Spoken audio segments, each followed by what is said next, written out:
Je voudrais de tout d'abord, au nom du ministère de l'Économie et des Finances, remercier le groupe Croissance pour l'invitation du ministère à participer à cet atelier de réflexion sur le financement du plan de relance économique post-Covid d'époque.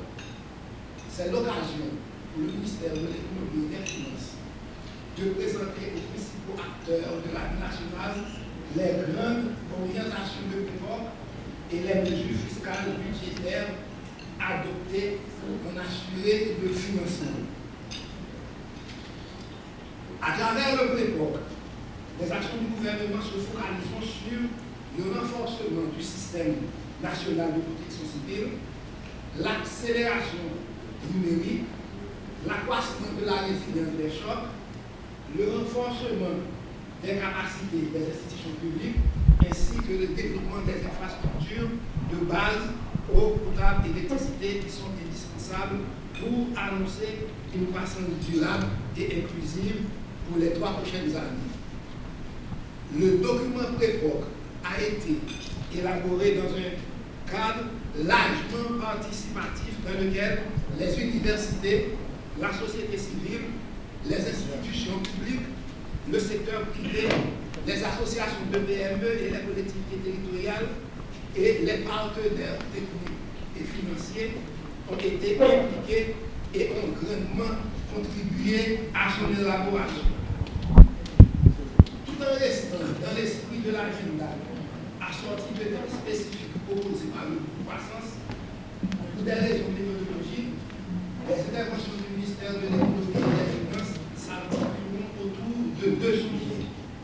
Dans un premier temps, votre serviteur pourra vous entretenir sur le renforcement de la gouvernance économique et financière et de la stabilité macroéconomique. En second lieu, le directeur général du budget, M. Simen, vous parlera de l'importance du réforme et dans le contexte Covid-19. Bien évidemment, nous espérons, avec l'appui de tous les membres du ministère, nous pourrons répondre à toutes vos questions. Donc, sans plus tarder, on va rentrer dans le sujet que je vous propose de présenter. Donc, nous allons parler du renforcement de la gouvernance économique et financière et de la stabilité macroéconomique. Cette présentation comporte 3 chapitres. L'état des lieux et principaux défis, les objectifs stratégiques et opérationnels, les stratégies et les axes prioritaires d'intervention durant les années 2020-2023.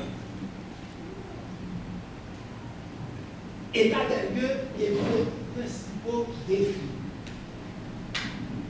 Nous faisons face à un environnement socio-politique marqué surtout par une multiplicité de chocs politiques conduisant à la montée de sécurité généralisée de plus en plus dans le pays et à la perturbation de la mise en œuvre du programme d'action du gouvernement. Cette situation d'instabilité débouche directement sur la reconduction du budget qui ne tient pas compte des priorités économiques et financières de l'exercice en cours, les arrêts de l'activité économique, les pénuries de carburant et la perturbation de la mobilisation des recettes publiques. À travers les différentes définitions du PREPOC, j'en ai retenu 2, il y en a plusieurs. La première, c'est que le PREPOC est un cadre opérationnel des actions stratégiques et urgentes à mettre en œuvre, assorti d'un dispositif de suivi pour remettre rapidement l'économie sur le chantier de la croissance. Un cadre opérationnel des actions stratégiques qui est assorti d'un dispositif de suivi visant à remettre rapidement l'économie sur le chantier de la croissance et redresser les finances publiques et apporter des réponses structurées aux besoins sociaux. Le PREPOC, c'est un document de référence unique pour la programmation et le suivi des politiques et actions publiques prioritaires au sein du gouvernement qui servira de cadre d'orientation des budgets correspondant aux 3 prochains exercices fiscaux. Donc, c'est un document opérationnel qui, pour la mise en œuvre de l'ensemble d'actions que le gouvernement se propose de mettre en œuvre sur 3 prochains exercices. Donc, la définition même du pré-POC, on voit même à son importance, puisque c'est au pré-POC, à ce document qu'on doit se référer à chaque fois qu'on devra entreprendre un ensemble d'actions, notamment la préparation des budgets, au niveau même de la préparation du cadre macroéconomique jusqu'aux conférences budgétaires où les secteurs devront échanger sur leurs besoins. Eh bien, le document qui va servir de référence pendant les 3 prochains exercices, c'est le pré-POC 2020-2023. En fait, le pré-POC devrait être tiré d'un grand document de stratégie, mais actuellement on est en phase de réviser ce document stratégique qui s'appelle le PSDH, le plan stratégique de développement d'Haïti.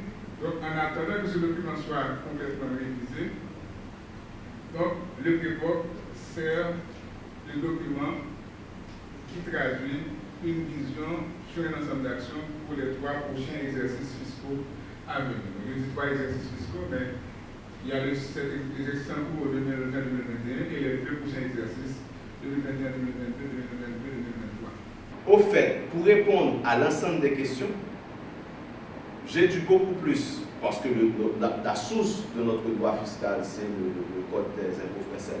Donc, aller sur le détail ou aller sur la doctrine, alors que dans le texte, on fait face aux mêmes obligations, sauf que le détail qui permet à un contribuable de savoir comment il doit payer et pourquoi il doit payer, il n'est pas dans le texte. Donc en voulant simplifier le texte, on n'a pas réduit les obligations, on n'a pas changé le système. On a mis le contribuable en face de l'agent. Donc l'agent fiscal qui vient, c'est lui qui doit interpréter et c'est lui qui va chercher justement les applications. Ce qui fait, et je crois que le fait aujourd'hui qu'il y ait au niveau de la réforme fiscale, qu'on est en train de réfléchir sur un code général des impôts, devrait permettre de corriger ce genre de problème, parce qu'aujourd'hui, sur cet impôt-là, l'agent fiscal, donc on peut avoir 10 agents qui ont 10 interprétations différentes pour un texte qui est d'application, parce que le détail de mise en œuvre et d'application ne figure pas dans le texte.